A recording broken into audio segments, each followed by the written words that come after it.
Before I get started, yes, Mr. Broccoli is back in this new location that I'm shooting in.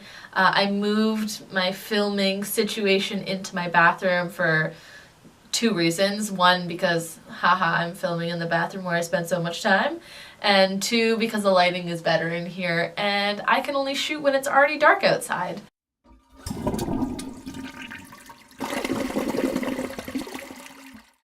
Welcome back to another episode of Jess vs. Crohns. This week it's the one with the bus incident. I will get to the bus incident, but the video overall is really about anxiety around where the next or closest bathroom is. As I talked about in my video about public washrooms, the closest washroom to me is like the biggest thing that's on my mind at all times.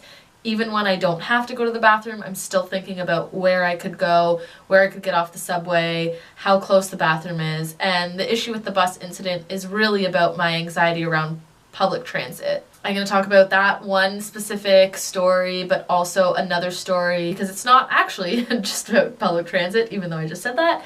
It's about being trapped in any sort of moving vehicle mode of transportation. When I am not grounded in a specific location, like my home, my job, a restaurant, the movies, whatever, where I know that there is a bathroom in this establishment, it is something that makes me anxious.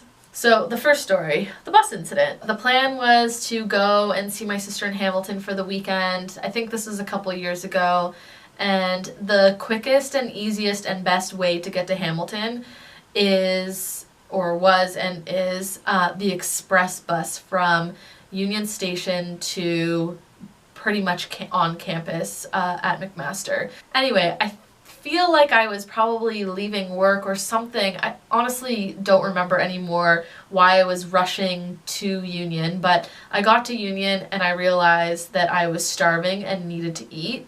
And so I made the silly choice to get sushi, which I know personally that as much as I love sushi and will not cut it out of my diet, it will always be something that I eat, but I know when I eat it that it causes my stomach to be upset, and I usually have to go to the bathroom shortly after eating it. I decided to purchase sushi and I scarfed it down while sitting at Union Station waiting for the bus to arrive, which was fine. My stomach wasn't upset. I made the effort to go to the bathroom right before I got on the bus, and I thought, perfect. So I get on the bus and we keep going and I think, oh, that was really stupid. Why would I eat and then get on the bus? And I think that since then I've learned, well, not learned, but been very cautious about getting on any sort of transit and like scarfing down food and then knowing that I'm going to be on or in a vehicle for a long period of time. I made that decision, and about 15 minutes, 20 minutes into the drive, I start panicking. There's no bathroom on this bus and I'm freaking out. I start hyperventilating, I start sweating, I start really having an upset stomach, and I decided I was going to call my mom, because in the past I've had issues where I've been anxious and I've been able to sort of talk to someone through the whole process, and just by being distracted I can get my mind off of needing to go to the bathroom. So I called my mom and let her know, like, listen, I'm on an express bus, it doesn't stop, I have no way of getting off until we get to Hamilton, I'm freaking out, I just ate something, I feel like I need to go to the bathroom, and like I can't wait until I get to Hamilton, which could potentially be 30 to 40 minutes from now. So she tried talking me down and distracting me, asking me about my day, but it wasn't working. And I've had times where I've been on the subway where I've felt this rush of needing to go to the bathroom. Like I start sweating and just like getting all anxious, and I'm in the middle of reading a book and I can't focus on the book. I'm in the middle of listening to music and I can't listen to music. I have to turn the music off and just like stare into space, because all I can think about is, when is the next stop? Are we going to get stuck in between stops? I need to get off this subway. But at least when I'm on the subway, I know that it won't be a long period of time between stops. Even when we stop in between stations, it's very rare that we're in between stations for very long. And as I said before, I know where every bathroom is close to a subway stop. And this was not the same situation. I knew where my next stop was. So my mom says to me, is there any way you can get off? Like, talk to the bus driver, figure it out, like maybe he can pull off. Are you close to anything? I was thinking about it, and I don't know if it was her suggestion or my suggestion, or when I got to finally talk to the bus drivers, his suggestion, but we realized that Sherway Gardens was not that far away. Yeah, we had not even gotten to Sherway Gardens yet, and I was already freaking out about needing to go to the bathroom. It was fully in my head. My mind was so strong in that moment to convince me that there's no chance you're going to make it, and you need a bathroom, or you're going to go to the bathroom on this bus, and that is going to be a way worse situation than going and talking to this bus driver and letting him know you're having an anxiety attack and that you need to get off the bus immediately. I stood up, and it was a pretty busy bus. Like, there was quite a lot of people on it. I stood up, I think I dropped a bunch of stuff on the ground. People started looking at me. I couldn't really form a sentence. I got to the front of the bus.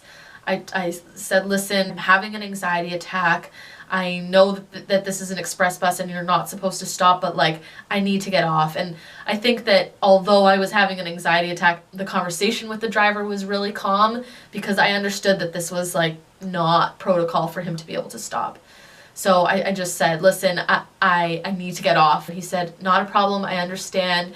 I'll get off at this next exit. I'll drop you off at the mall. Is that okay though? Like, do you need to get somewhere else? Whatever. I said, no, I've already called my sister, which I had, and I'm gonna figure it out. So I called Deanna before I talked to the bus driver. She said, I will come get you at Sherway Gardens, which was fully out of her way. It was basically like her coming to pick me up in the city anyway, but she knows the feeling. She knew the situation I was in. I'm sure my mom had called her as well at that point. The bus driver, bless his heart, he was freaking awesome. I thanked him so many times. Dropped me off at Sherway Gardens. I got off of the bus, but the minute I got fresh air, I calmed down. I was standing on ground. I was not trapped in a bus anymore, and I knew there was a bathroom close by, and I immediately did not have to go anymore. It was so frustrating, but there's always those moments where I have this wave of anxiety and I can either talk it through with someone that's close to me, or I can walk it off by just feeling like I'm on stable ground. I know that I have control over the situation. I'm not trapped. And so the minute I got into Sherway Gardens, yeah, I still needed to go, but like the sense of urgency had just vanished. I'm very lucky that, number one, there are humans out there that are calm and considerate and understanding of people's situations. My anxiety attack was around needing to go to the bathroom, but there are a lot of people out there that have anxiety attacks for other reasons and just need the generosity and the compassion from a stranger to help them through it. The other incident was with my roommate from Windsor. It was a Friday night. It was very dark out, and Emily and I were on the 401, and all of a sudden we came to a complete stop. And I started like panicking a little bit, but I had Emily there. We could talk it through. I know that I freaked her out. I know that I scared the shit out of her. I freaked out. I started like bouncing. I was the one driving. She was in the passenger seat. We started talking it through. I'm like, Emily, I'm not going to make it. Like, I'm not going to make it. I started hyperventilating, crying, freaking out. I know I'm not going to make it. I don't want to get off at the side of the road. I don't want to go on, like, in the grass or whatever. Like, this is not just going pee on the side of the road and squatting. Like, this was a whole other situation. And so she started panicking too a little bit. We made this decision to get off onto the shoulder, and Emily's like, okay, well, let me just drive so you don't have to think about this, you're not distracted. And I'm still freaking out. I'm like literally like trying to sit up and not put pressure on my stomach and like sit on the side. We have all the windows open for the fresh air, and I was drinking water, all of the things that I usually do to calm myself down when I'm starting to have an anxiety or panic attack. So we were in the slow lane and not trapped in the passenger lanes, so there wasn't another like level of anxiety, and Emily would get off when I felt like I needed to go, and then I'd be like, no, get back on, I can't do this, I'm fine, let's keep driving. No, you need to pull over. And it was just this like constant weaving in and out. It felt like forever, and it probably wasn't, but between me freaking out and Emily trying to stay calm and honestly, she's like the most calm person ever and super soothing and took care of me in this whole situation and tried to keep me calm. I knew that I was stressing her out, and now she's driving, so I'm stressing her out while she's driving, while we're stuck in like bumper to bumper traffic. Finally we get to the next exit and we're in the freaking boonies, so like there's nothing around us. We keep driving a little bit and we see a sign for an Esso gas station. And it's one of those ones that you 100% see in a like sketchy horror movie where you have to go to the front desk or the front cash of the gas station, get a key, walk around the building to this really gross looking door, open the bathroom, and like for sure you're expecting to see a dead body. But it did not matter. In this case, I 100% needed to go to the bathroom. I was like dying inside and I just went for it. There was no evaluating how disgusting the bathroom was, whether there was even toilet paper at this point. I don't know if Emily stayed outside or not, but I'm sure she was freaking out as well because it did not look like a place that two girls should be in the middle of like the night, essentially, on a Friday night. Thank you again, guys, for tuning in and listening to me rant and just blurt out all of these things. I am really appreciative of the feedback that I've been getting.